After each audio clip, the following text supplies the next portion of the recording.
Assalamualaikum warahmatullahi wabarakatuh. Kembali lagi di channelnya Bunda Yulia.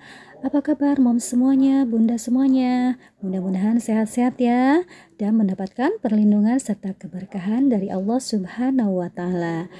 Oke bun semuanya, dalam video kali ini saya akan share mengenai 8 tips mengatur uang belanja agar cukup sampai akhir bulan. Simak ya mom. Sebelumnya boleh ya berikan dukungan untuk channel ini dengan cara like, komen, serta subscribe ya mom semuanya, supaya channel ini lebih berkembang lagi dan memberikan manfaat untuk semuanya. Jangan lupa tekan tombol loncengnya supaya kalau ada video yang terbaru kalian semua bisa menontonnya.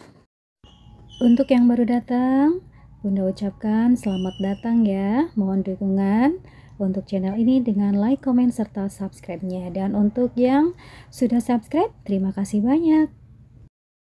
Masalah uang belanja bagi ibu-ibu memang bukan hal yang sepele ya mom.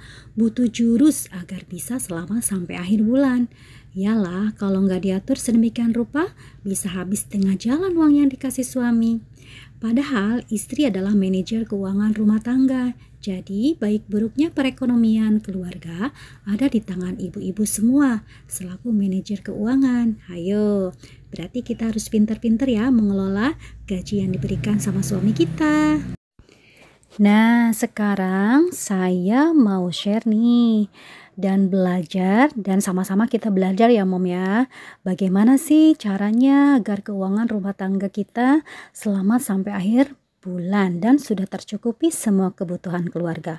Jangan sampai besar pasak daripada tidak, di mana pengeluaran kita lebih besar dibandingkan dengan pendapatan kita.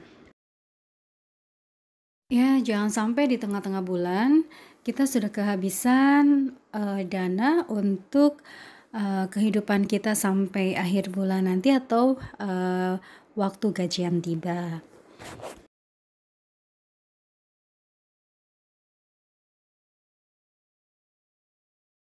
Oke mom, jadi tips yang pertama agar uang belanja kita atau uang yang diterima dari suami kita cukup sampai akhir bulan adalah betul sekali, yaitu bersyukur dengan rezeki yang Allah berikan sama kita, berapapun itu ya gaji suami kita. Dengan disyukuri dulu, alhamdulillah ya, kita masih diberikan rezeki sama Allah lewat suami kita, dan dinikmati semua itu, dan tentunya akan lebih berkah lagi ya mom.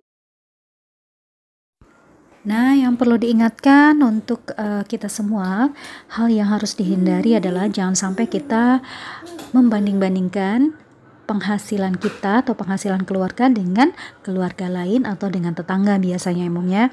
Kadang kita merasa iri ngelihat tetangga kita yang kesehariannya hidup mewah, jalan-jalan terus setiap minggu atau weekend, kemudian makan di luar, sedangkan kita dengan uang yang pas-pasan yang mesti ada aturan diatur untuk pengeluaran dananya, merasa pas-pasan, hidup yang berkecukupan, makan seadanya. Nah, itu kemungkinan hal itu bisa terjadi, tapi harus kita hindari ya mom ya. Bersihkan hati kita, insya Allah rezeki yang Allah berikan kepada kita adalah sesuai dengan porsinya.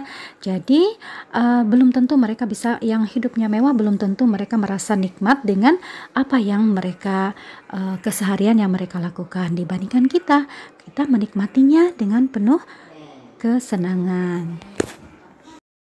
Lanjut, kita harus bisa membedakan mom antara kebutuhan dengan keperluan. Kebutuhan itu apa? Kebutuhan itu hal yang sangat mendesak dibutuhkan pada saat ini. Sedangkan keperluan adalah kebutuhan yang diperlukan tidak dalam hal untuk mendesak, jadi bisa dilakukan di lain waktu. Contoh kebutuhan yaitu misalkan sepatu, contoh kecil ya, sepatu suami kita sudah rusak atau jebol ya, itu hal yang dibutuhkan untuk suami kita untuk mencari nafkah, dan itu harus didahulukan gitu ya, beda dengan keperluan. Contoh keperluan nih, kita masih punya TV tabung tuh, ngebet nih, kita pengen TV yang flat gitu karena malu sama tetangga atau yang lainnya. Itu sih keperluan juga, cuman tidak dibutuhkan untuk saat ini. Toh kita masih bisa memakai TV tersebut ya. Nah, beda hanya dengan keinginan. Kalau keinginan itu lebih ke nafsu kita ya, menginginkan sesuatu yang belum dibutuhkan atau belum diperlukan untuk saat ini. Jadi lebih ke ikut-ikutan gitu ya.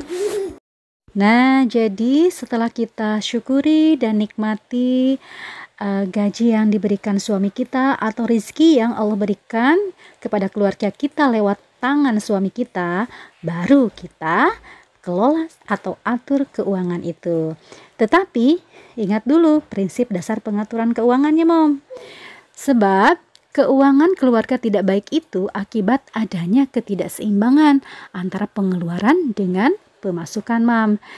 Istilahnya ya besar pasak daripada tiang. Jangan sampai ya, Mam ya.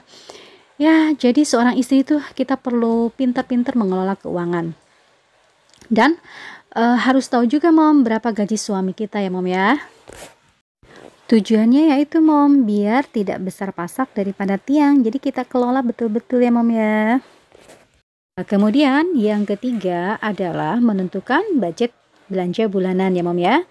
Jadi setelah uang kita terima dari suami dan tahu berapa jumlahnya, baru kita lokasikan untuk budget belanja bulanan. Menentukan budget belanja bulanan ya, Mom. Contoh hal kecil aja sih, Mom. Di keluarga saya ya, Mom, biar gampang.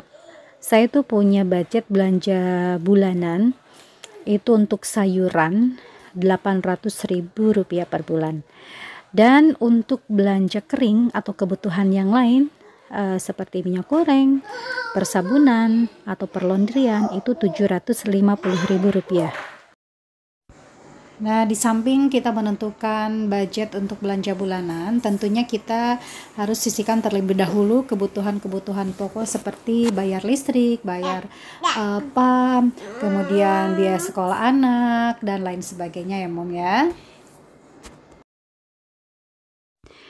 Nah, jadi untuk belanja bulanan, aku bagi ya, Mom, menjadi dua bagian, ada belanja basah dan ada belanja kering. Apa saja sih belanja basah? Belanja basah itu contohnya sayuran, dan untuk belanja kering yaitu untuk kebutuhan kayak perlondrian, sabun, terus minyak goreng, dan lain sebagainya. Contoh kecil lah ya, Mom ya, biar gampang di keluarga saya aja. Keluarga saya itu budget belanja sayuran untuk per bulannya adalah Rp800.000. Jadi aku bagi-bagi tuh, Mom, per minggu. Jadi kita bagi 200 minggu pertama, 200 minggu kedua, 200 minggu 3, dan 200 minggu keempat. Itu kita bisa alokasikan lewat amplop-amplop ataupun dompet pintar ya, Mom. Jangan sampai kepake.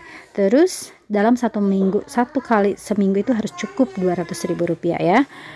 Nah, disiplin, intinya disiplin diri untuk bisa istiqomah ya, Mom. Jangan sampai ada keperluan yang lain yang memakai dari budget tersebut. Dan tentunya mungkin ini disesuaikan dengan budget masing-masing keluarga ya, Mom, tergantung penghasilan keluarga masing-masing. Nah, untuk belanja yang basah diusahakan setiap minggu atau setiap 1 minggu sekali ya, Mom ya. Jadi setiap hari Sabtu biasanya saya tuh belanja ke warung terdekat atau ke pasar kalau itu waktu memungkinkan ya, Mom. Jadi seminggu untuk makan 6 orang, 4 dewasa dan 2 balita. Nah, untuk belanja kebutuhan yang kering seperti minyak, odol, sabun, dan lain-lain, itu memang ada 2 metode ya, Mom. Ada yang bisa belanja bulanan yang kebanyakan orang, ada juga belanja yang beli di saat habis aja, seperti itu. Bagaimana caranya? Yuk kita simak ya. Ada kelebihan dan kekurangan masing-masing yang, Mom, dengan 2 cara tersebut. Jadi belanja sekaligus di awal bulan atau pas suami gajian, atau ada juga beli di saat habis aja. Untuk yang kering-kering tapi ya, Mom ya. Nah, untuk yang belanja kering per bulan itu memang sudah lumrah ya, Mom. Tapi coba kita cari atau siasati dengan cara yang kedua. Kalau misalkan belanja bulanan tetap aja boros dan keuangan tidak sampai akhir bulan, yaitu coba dengan metode yang kedua, yaitu beli di saat habis aja.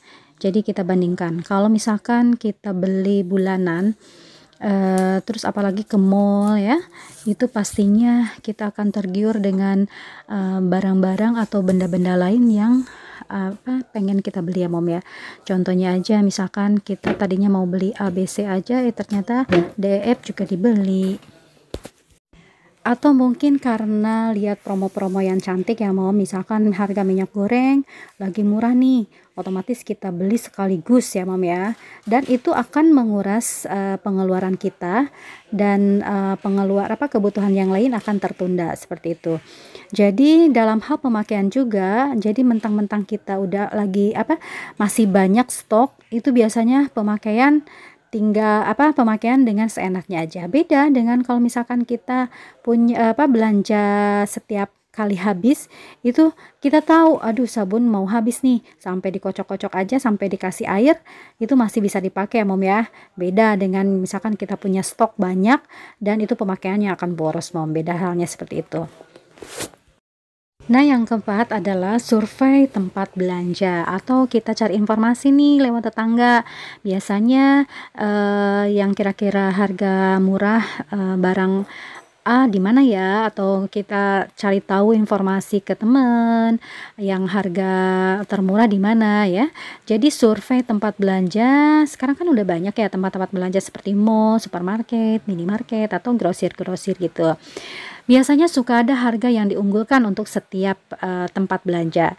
Ya, cara membandingkannya tidak melulu masalah harga yang lebih murah, tapi pertimbangkan dari keuntungan yang ditawarkan juga ya mom. Biasanya masing-masing punya promo yang menarik. Nah, dihitung promo menarik itu mana yang paling menguntungkan bagi kita. Nah, kita belanja di situ mom. Nah, yang selanjutnya adalah pilih tempat belanja terdekat. Kalau misalkan yang jauh, biasanya kita tuh mau pergi aja harus dandan dulu. Tapi sebelum ke mall, tiba-tiba karena jauh tuh perut keroncongan, anak-anak kelaparan, akhirnya kita mampir tuh di tempat makan. Ya, begitulah. Jadi pengeluaran yang tidak terduga pasti akan dikeluarkan. Beda sama memilih tempat belanja yang terdekat. Misalkan hal kecil lah, grosir, misalkan warung atau minimarket, bisa jadi tempat belanja kita. Karena dengan dekat kita pasti fokus untuk tujuan utama kita mau beli kebutuhan ya mom ya. Tidak mampir sana sini dulu, seperti itu.